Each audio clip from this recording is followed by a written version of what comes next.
Go a week without being linked to a Chelsea player. Challenge failed again. At least we got to Thursday this week. It's another Chelsea player that we've been linked to.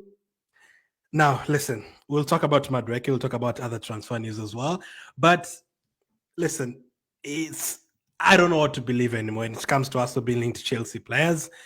You can say that they're just making things up because they know Arsenal fans will get very mad at it. And, everyone is looking for clicks. Maybe it's not true. That could be true.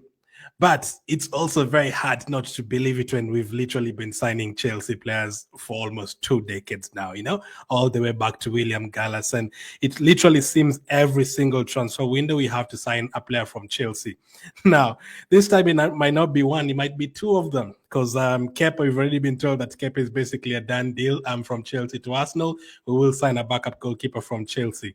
Are we going to actually outdo ourselves and have 2 signings from Chelsea this time round? That would be crazy. I just know things will absolutely go crazy if we actually ended up getting Madueke and Kepa from Chelsea and not get anyone. Unless, listen, maybe people have different opinions. Would you take Madueke from Chelsea as a backup for Saka? Would you do that? Would you be happy with Madueke as a backup for Saka? Do you think people are just overreacting because the Chelsea player you actually think is a good player? Let me know in the comments if you'd take him. But this is what has been reported by Matt Law today. It's usually quite accurate when it comes to Chelsea news. Noni Madueke is on Arsenal's radar this summer, but the strength of their interest is hard to gauge as they are making checks on numerous players. Chelsea are yet to receive an approach or hold talks with their London neighbours over a move. Now, he might be better than Sterling right now, but this reminds me of that kind of signing. We don't get Rodrigo, and then you don't get Nico Williams, and then you don't get Rafa Leao, and then you realize it's August 30th, and the first 3 games, you've lost 1, you've drawn 1, you're already 4 or 5 points behind Liverpool and Man City. Panic sets in. Who is available? Chelsea want to sell Madueke. They want 30 million. Arsenal see his age and they're like, he's 23 years of age. Good enough for a Saka backup. Let's go and get him. We're going to pay 35 million. And it doesn't work out. That's how it usually ends up being when you don't get all your other targets. And in terms of the winger position right now, I don't think the ball is in our court in any of them. Nico Williams doesn't want to join Arsenal. Rodrigo, we don't know if he wants to leave Real Madrid. We don't know if Real Madrid want to sell him. We haven't heard anything about Lookman and Rafa Leao recently. So there's no signing in terms of a winger that, we've been talking about a lot recently. For the striker, we know it's going to be Gyökeres or Sesko, hopefully. For the winger, we literally have no idea who it's going to be. But I'm hoping we've learned a lesson from last season and it doesn't end up being that way, where you miss out on like 5-6 targets and then you panic, you realize there's only 1 day remaining in the transfer window, and then you go and splash the money on Madueke and then it doesn't work out. That would be disastrous. That is not because from January we've been told we've been keeping our powder dry.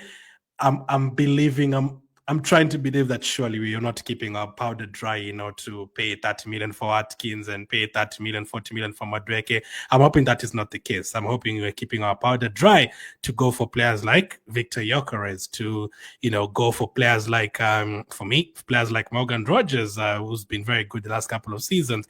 Go for players like Rodrigo. That is how I'm hoping we've been keeping our powder dry for this kind of players. But it wouldn't be a week at Arsenal without being into a Chelsea player. Actually, we should actually form a game, Who will Arsenal be linked to from Chelsea next week, Nicholas Jackson, maybe, since they've signed Delap. Mudryk, not now. I think Mudryk will be linked to him next year or something. But we always linked to a Chelsea player. And we've even been linked to Nkunku. We did a show early and someone said, don't be surprised if you don't get Gyökeres and Sesko and you end up getting Nkunku. That's another one. It seems like there's so many Chelsea options right now. You have to think that surely Arsenal is going to get at least one of them, which is not a great feeling because most of the times it doesn't work whenever we get players from Chelsea. So his numbers, if you just talk about the player himself, he played against us when he was at PSV. Remember, it was him, Gakpo, and Xavi Simons. They beat us that season, I think, in the Europa League, and Madueke is very good in that game. Ever since joining Chelsea, though, there's a lack of consistency. Like last season, he started and scored a hat-trick against Wolves, and then goes months without scoring. I think overall last season, he had I don't want to count the Conference League goals in games and assists and all that. I think that is you wouldn't really say, because Nkunku scored a lot of goals in the Conference League last season. If you're just looking at the Conference League, you would buy Nkunku today. But I don't like looking at that competition because of the teams that they were playing. So I just decided to look at the league. he scored like 7 goals last season and 3 or 4 assists or something like that. And if you look at the previous season, it was only 5 goals and 3 assists. So there's a lack of consistency there. That would be another player who you're bringing and hoping that he would change his form and change his the way his career has been going the last couple of seasons and improve at Arsenal. No, that is not what we're looking for right now. Right now, we're looking for players who are ready, players who've been scoring goals over the last 2-3 years, players who are ready to come in and slot in right away and play that position and improve our team right away. Now, I know Madueke would not be starting for Arsenal, it'd be a backup. But again, even Sterling, we signed him as a backup for Saka, and then Saka got injured, and then you don't really trust your backup. You have to also trust your backups. You cannot neglect those positions. Just say, okay, Saka is going to play every single game. We don't really need the backup to play too many games. No, Saka got injured for 4 months, and then we needed a backup, and he didn't have one.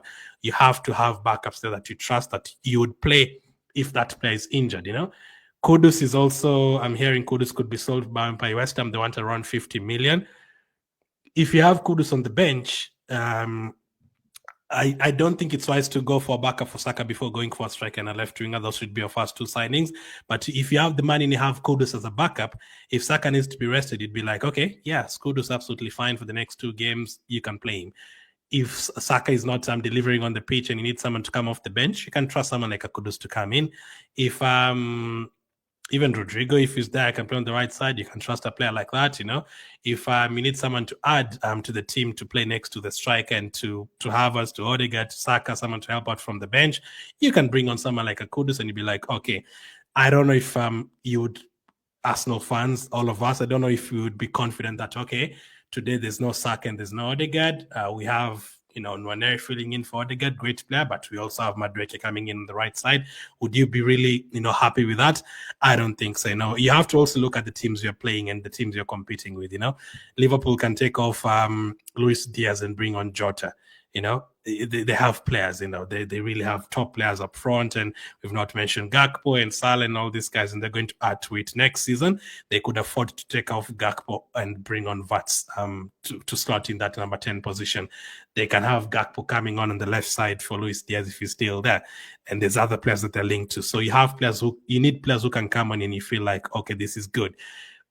You can't do that for every single position because you're going to need to spend money, but I want us to have feel like, okay, Timber is not there, Ben White is there. That is good. I think we're happy with that. I want us to feel like, okay, if Calafia is not there, Lewis Kelly is there, absolutely fine.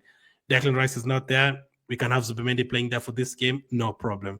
That has to be the case for almost every single position. You don't feel like if Saka is out or if Odegaard is out, the world is ending. We don't want to feel that way. So you have to also not just neglect that position. And there's a lot of other wingers that you can go for. If you're looking for a winger who's going to cost you 15 million, 20 million, you can go for Kubo from Sociedad. You can go and try and get players like Bakayoko from PSV.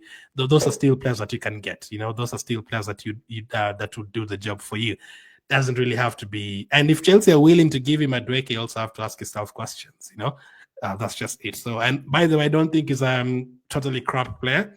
No, I just don't think is what we are looking for right now. But yeah, Arsenal are linked to Noni Madueke, another Chelsea player. We haven't even signed Kepa yet. This time we might go for 2.